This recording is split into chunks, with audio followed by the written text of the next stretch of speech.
hello, and welcome to the show.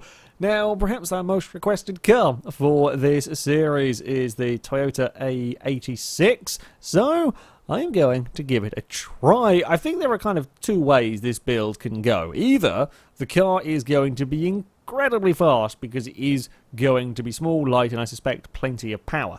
So it could be very, very fast indeed, or it could be utterly out of control. It is likely to be one of those, two. I mean, it might be out of control. It's still likely to be quite fast, regardless, because I'm expecting quite a high power-to-weight ratio in this. I might be wrong. The PI in the end may screw the car over. I think it unlikely.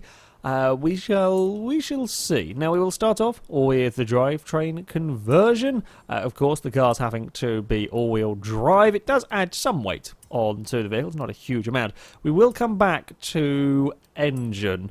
We're going to have to change the engine, I would expect, in this car, but quite what engine we go for, I do not know. We are also going to want the Forza Aero. I don't know if any of these actually help us particularly. It's heavier. It adds PI and it kind of reduces drag, but drag's not really a massive problem, so I think we're probably going to keep that and the side skirts the same. We might go for a lighter bonnet if we have PI later on. We'll kind of see where we stand. Tyres, of course, we want the nice snow tyres, 235s on the front, and it is 255s on the rear. So not the smallest tyres, not like the Honda that we have had up the course. However, also not particularly big. We might have a little bit more control than the likes of the Honda and the Subaru Brat. We'll have to wait and see, though, if it's going to be enough control to really go quickly up the course.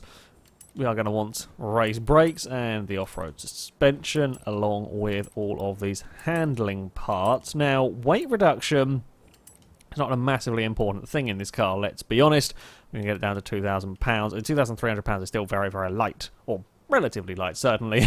Maybe not quite compared to the Honda S800, but still, you know, it's a very light car.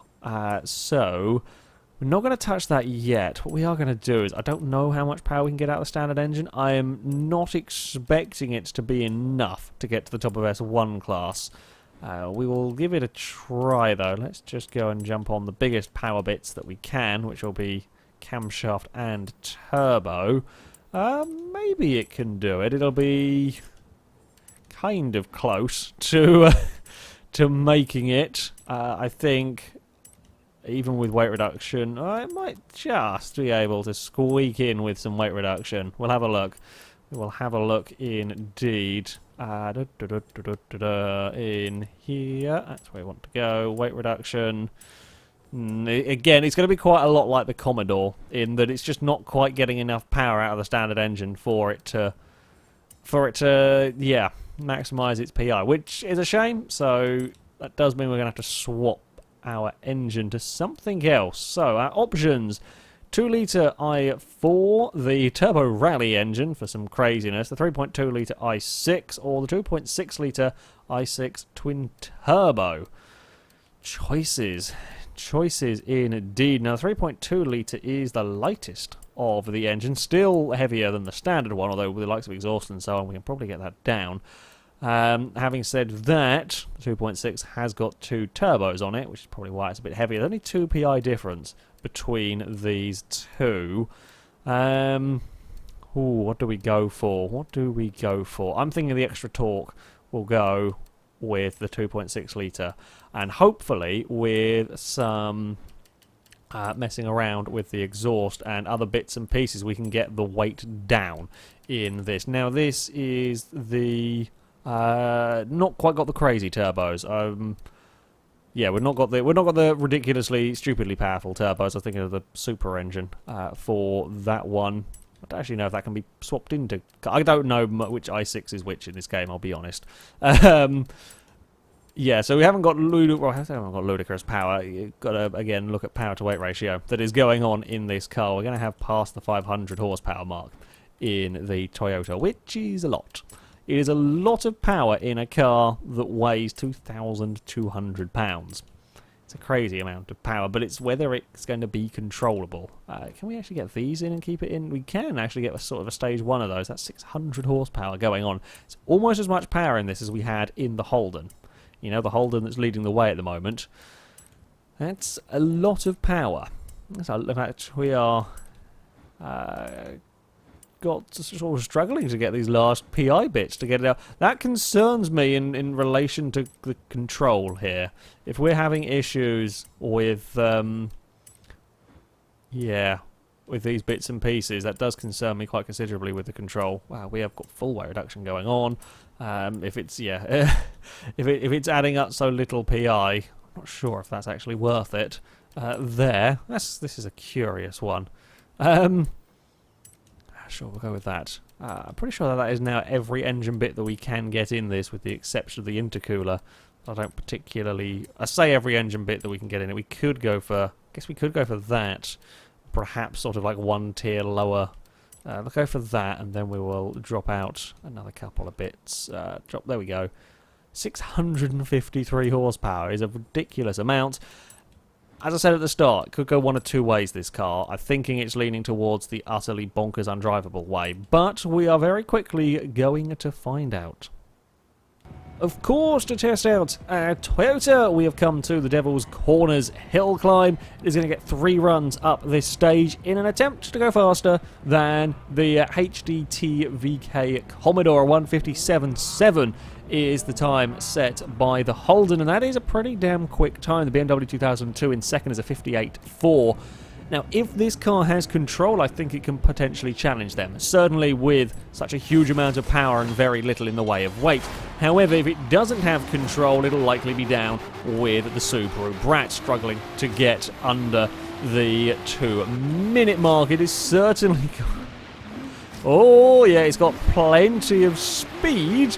It's almost up towards 130, which is as fast as the Honda S800. However, control is lacking. There is no real turn-in of sorts, and that's slightly problematic. Having said that, a lot of cars have struggled with understeer on this course. It's just so much. There is so much just sliding across the road as you go to get on the power. Again, the back end is going to... It's not really the back end that's doing its own thing, it's just the whole car. Whoops, that's not where we want to be going. That is a big... That's a big kind of jump, but airtime moment right there. Come on, car, get on that power. We're miles down in terms of the checkpoint. So the reason why you see the flags falling over is that while I've turned the Ghost car off, it still interacts with the world around you. So you can still kind of have a rough idea where you are compared to a Ghost car, and the current Ghost the game has given me is essentially the time set by the Holden. Is this the next car on the leaderboard, which is only a couple of hundredths further down the road. So you kind of have a good idea of roughly where you are on these runs, and this is, it's going to make up. It's always going to make up time on the acceleration. When it can get up to 130 on this course, it's going to make time up in some places. The issue is we're going to lose time in others, like here, for example. Although I was all wonky across kind of the bump coming down here. Oh, we're across the ice. But we are controlled relatively well there. We round. Oh, that's such a nasty corner when you have no grip. 106, 107 miles an hour as we leave that jump. Get it all slowed down for the penultimate corner. One more bit before the line. We did just about clip that checkpoint. It's a 2:09. It's the bordering on the absolutely bonkers, this car. If I can get a little bit more composure, I definitely think a sub 2 minute is doable. So it is on to our second run, and composure is going to be the aim of the day here, I think, because we have got not a huge amount in the way of control. Oh, please get turned, car. Yeah, if we can keep it under control and then focus on... It's going to again come down to focus on getting the car out of the corners. We can't get the car through the corners very well, but we can put the power down out the other side once we've got the car straightened.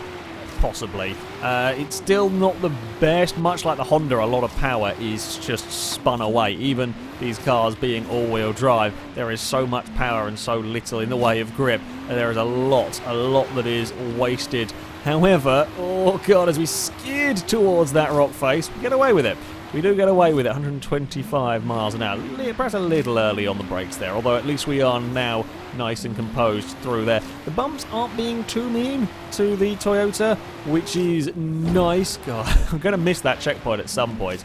I am playing it a little bit risky. I'm kind of just aiming the car at the checkpoint flag now as a way to get my vehicle across the road in time, which, oh yeah, that's a big bit of air time. I am actually using the handbrake as well. It's most of these have been just enough to get the front end turned in, not enough to get the back end sliding, but I'm having to do about most of these hairpins with this car, as it is yeah, a little bit of a bugger, and we're certainly not going to be flat out there, but we can get it through there with some decent speed. I do slightly worry about my control down that icy straight. Oh, no, bad things have happened.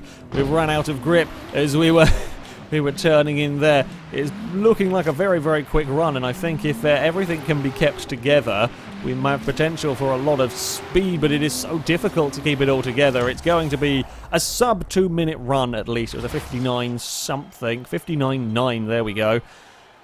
It's an absolute handful, but if you get it right, there is certainly some speed to be found.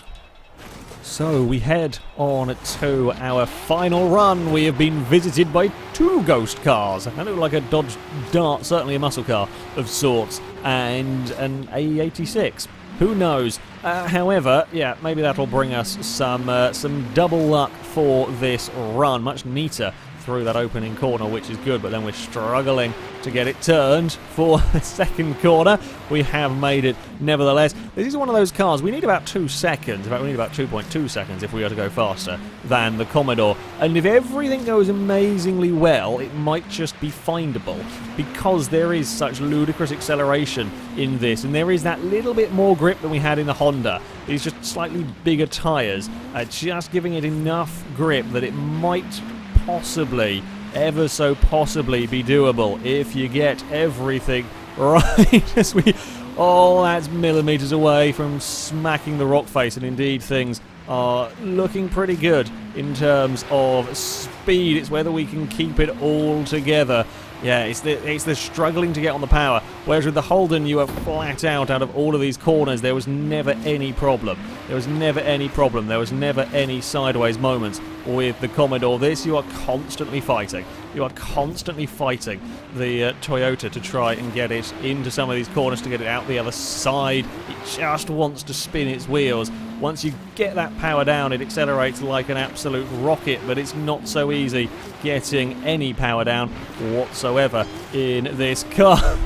We were through the air sideways through that checkpoint, but it has worked. We got the checkpoint. That is the important thing. I'm really struggling to take speed there because the car just wants to understeer. There is no grip whatsoever, and we do hit a very nasty bump across there. I don't think we've got the composure as we run out of the final turn, accelerate towards the line. It's quick.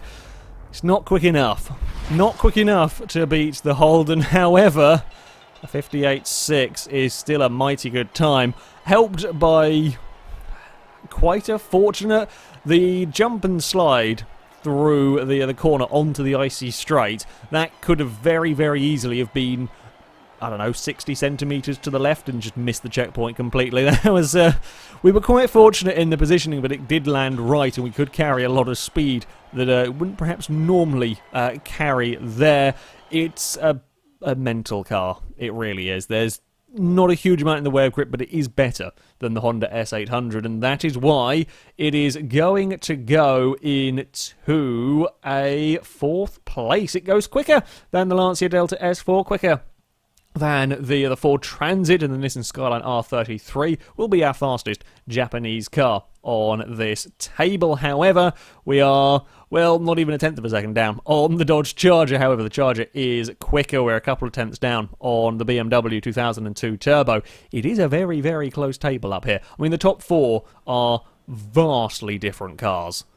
Vastly different cars, and they're separated by less than a second.